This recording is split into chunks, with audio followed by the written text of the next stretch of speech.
Gold makes a run for an all-time high and base metal sees a big M&A shakeup. You're listening to Kitco Roundtable. I'm your host, Michael McCrae. Paul Harris is back. How you doing, Paul? Hey, Michael. Very well, thank you. How are you today?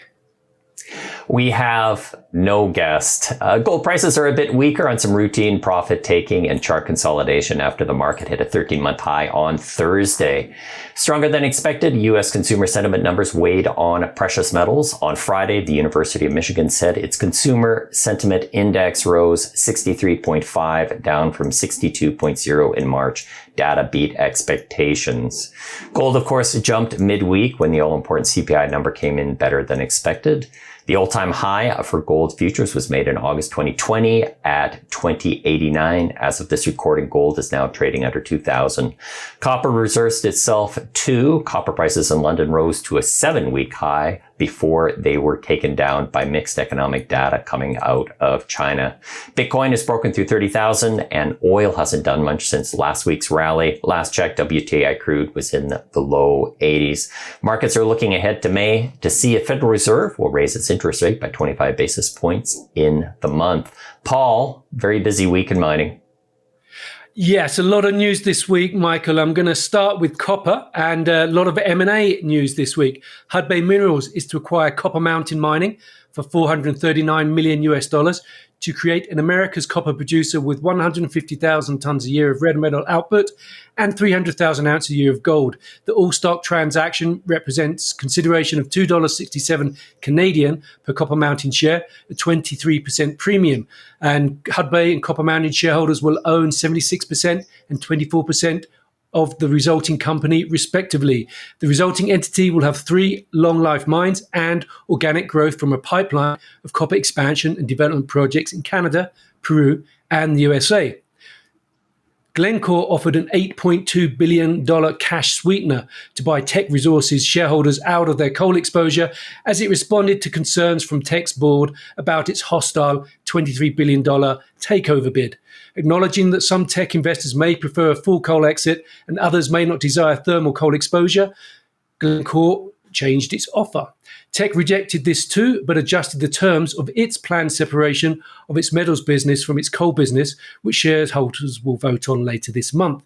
The deal now includes a shorter path to full separation and a reduction of the royalty term that Elk Valley Coal business will pay to Teck Metals from 3 years to 3 years from 5.5 years.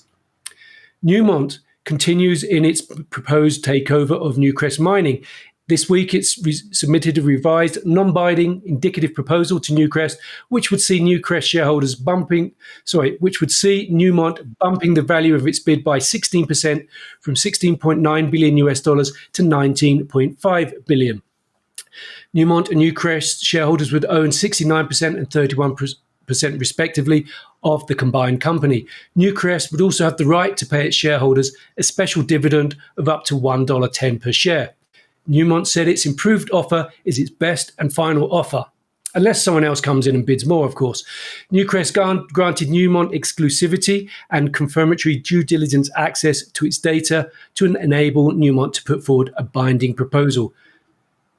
Big news this week out of the US as the US Environmental Protection Agency announced new proposed federal vehicle emission standards to accelerate the transition to use of less polluting vehicles as part of its efforts to tackle the climate crisis.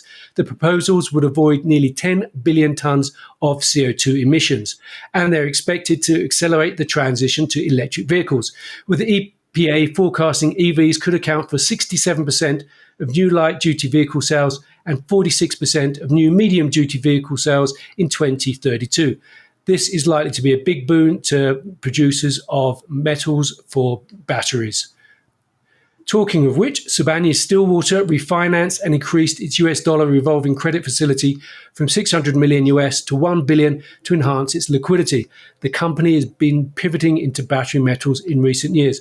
Finally, the unloved battery metal graphite news from there. Nuvamon Graphite entered into a bought deal financing agreement this week to raise $22 million US to bring the development of its Matawini graphite mine project and the Bécancour battery metal plant in Quebec to a final investment decision and project financing. Now, Paul, it seems like just a couple of days ago, I put a bow on your interview that you did at BMO with the BMO analyst talking about why there was no M&A in the copper space, given how many bulls they're out there with energy transition, declining mines, and just the needed investment in the space. It seems that we've kind of gone off to the races right now with M&A in the base metal segment. I think so. There's a number of transactions that are live and on the table at the moment. I mentioned Hudbay Copper Mountain, Glencore and Teck, of course, big copper component there. If Glencore is successful, it'll become the third largest copper producer in the world. But we've also got First Quantum looking to buy into La Granja, which is owned by Rio Tinto, and Lundin Mining buying a 51% stake in Caserones in Chile. And of course, BHP and its offer for Oz Minerals. So certainly flavor of the month. And of course, the fundamentals for copper still around $4 per pound and looking to go higher.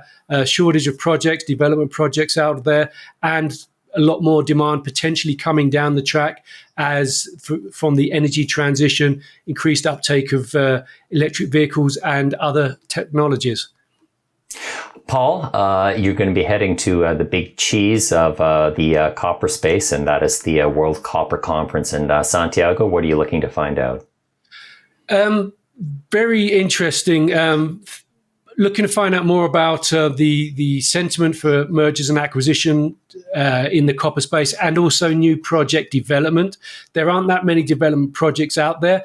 They're getting increasingly expensive, but sooner or later, some of these projects will have to come into production. I've also got a couple of good interviews lined up with the CEOs of Antofagasta Minerals and Codelco, Chile's state copper company. So I think it's going to be a very, very interesting week. Let's turn to our number of the week. I'm going to reshuffle things. I am going to go first, and that's 923 million, keeping with the energy transition and battery metal theme. Once again, that's 923 million. South Korea's LGM Chem and China's Huayou Cobalt are expected to invest a combined 923 million to build battery metal production facilities in South Korea. A Korean newspaper reported on Friday. So he's still going with the battery metal steam, and there is still a lot of investment in the space. Paul, what's your number? My number is 15 or 15% to be more precise. That's the fall in first quarter gold production Barrick Gold announced this week. They're attributing that to winter weather and annual maintenance, which impacted their operations. Their output, preliminary output, was 952,000 ounces compared with 1.1 million ounces in the previous quarter. However, the company's production has been declining for 3 consecutive years. Follow me at Michael McCrae. That's McCrae with 2 C's. Paul is at Paul Harris Gold. If you like what you hear, tell a friend. Don't forget to subscribe. On behalf of Paul Harris and myself, have a pleasant weekend.